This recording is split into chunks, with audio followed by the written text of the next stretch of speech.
Hello and welcome to this workshop organisation video. In this video I'm going to take you through the process of a simple design and installation of a few wall hung units for my mostly used day-to-day tools. If you have seen any previous videos on this channel, you would have seen this rustic backdrop made from reclaimed floorboards, which although gave me the look I wanted, it wasn't really that practical. For this project I'll be using offcuts for some recent jobs, which will be a mix and match of decorative boards, MDF melamine and MDF. The great thing about this is that the materials haven't cost me a thing.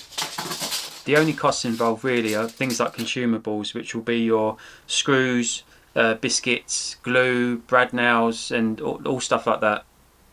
Let's take a look at my CAD design for this project. These cabinets basically comprise of carcasses with a plain MDF face. I've sized them specifically to fit my toolboxes and various other consumables that I often use. Underneath I've allowed for storage for 3 DeWalt Tough System boxes. This area allows me to have the lids of the toolboxes open so that I can easily access the hand tools while I'm working. The T-stack boxes are for illustration purposes only. You'll see at the end of the video how my Tough System boxes fit in and work in this area. You can see here the bare carcass material with the fixed shelving. I will be using 2 wall battens that will be secured to the wall to take some weight of the units. And I will also use some small fixing brackets to secure the units back to the wall.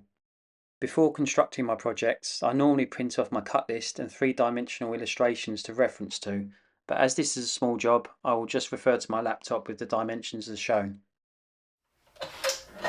A little handy tip here, if you don't know this already, I normally set my blade depth to 1 to 2 mm and back cut the decorative board to prevent chipping. I'll then set the saw depth greater than 18 mm to cut all the way through the material.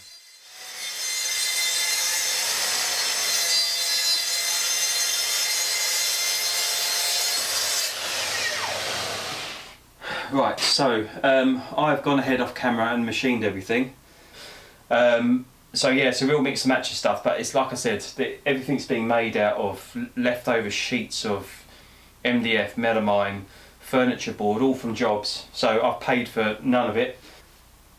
Like face frame pieces, I've got a load of strips there, load of longer strips there, and I will clear the bench and start assembling them now. My biscuit joiner is one of my most used power tools in the workshop. I use it a lot of the time for alignment of my carcasses, for assembly, and also when making fixed shelves, as they provide a lot of strength and support. The biscuit joiner has had a recent blade change and is cutting super well. Some of the time I'll use glue when inserting the biscuits, but only when absolutely certain that a unit is 100% permanent. On jobs, if I think that a unit may have to be disassembled for logistical reasons or chances that it may need to be modified, then I just dry fit them.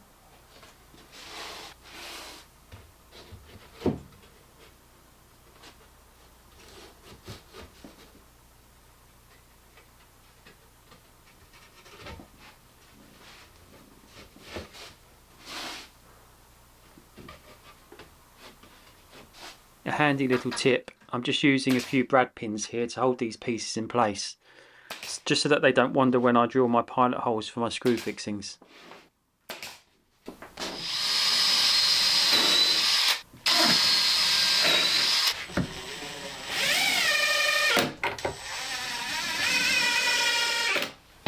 Right, back up on the bench to start setting out where the units are being fixed. I'm using a laser to mark out for my wall battens that I mentioned earlier. Again, using some brad pins here just to locate the battens prior to fixing them with screws. These are temporary battens, by the way. At some point I will replace these for some neater strips.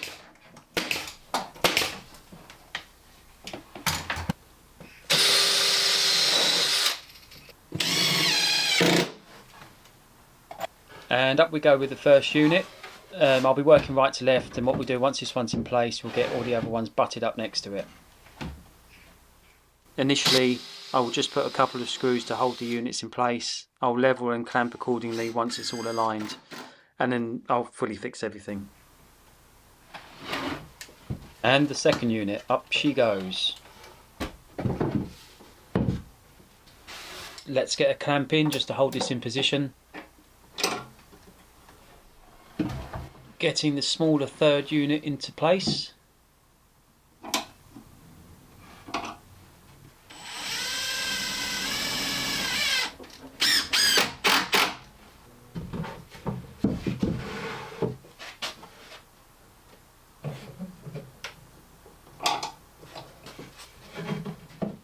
And up with the final unit.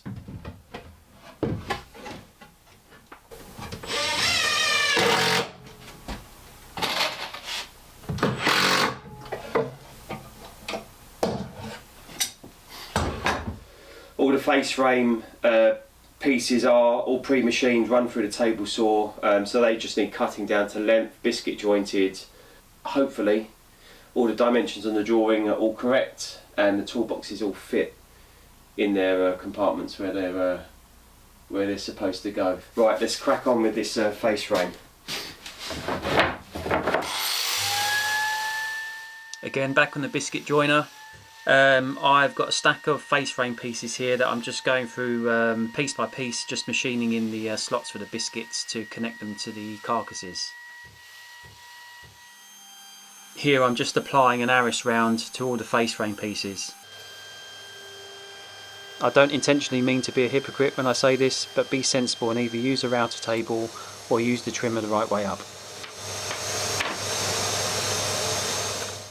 I don't often fix my face frames this way. I would if I was on site and it was all being done in situ, and there's nothing wrong with that. It just depends on the customer's specification. I often use my lamello machine for fitting face frames. It's just a different way of doing it, but it just depends on the job. For my workshop, this method is absolutely fine.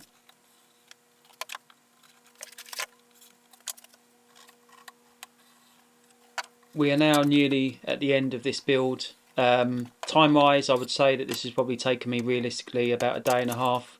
But it's a day and a half well spent getting this whole wall organised with all my tools. This is a good job done and well worth doing. There's a number of other areas in the workshop that I'll get round to eventually, organising some other spaces too.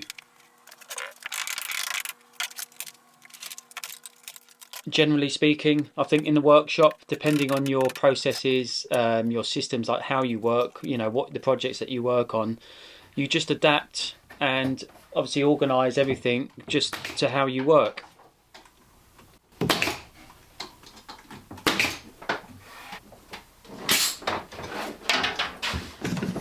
Right, let's get this loaded out with the tools. As you can see, I do work in a small capacity workshop, so it's essential really that I utilise all my space well. This is a much more efficient way of working and should also make me a bit more productive. Well, I hope this has been beneficial for some of you. It might give you some ideas of how you can improve and, you know, your storage in your own workspaces.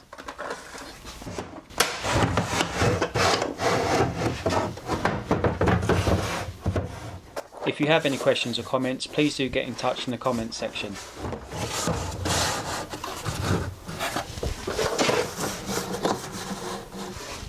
Lastly, just to move all the toolboxes over, put them in position, I can unclip the boxes, flip the lids up, and this is really handy. I can leave the lids flipped up, access the tools while I'm working, and of course then when I need to go to site I can flip the lids down, lock the boxes shut, lift the boxes up, carry them out the workshop to put on the van.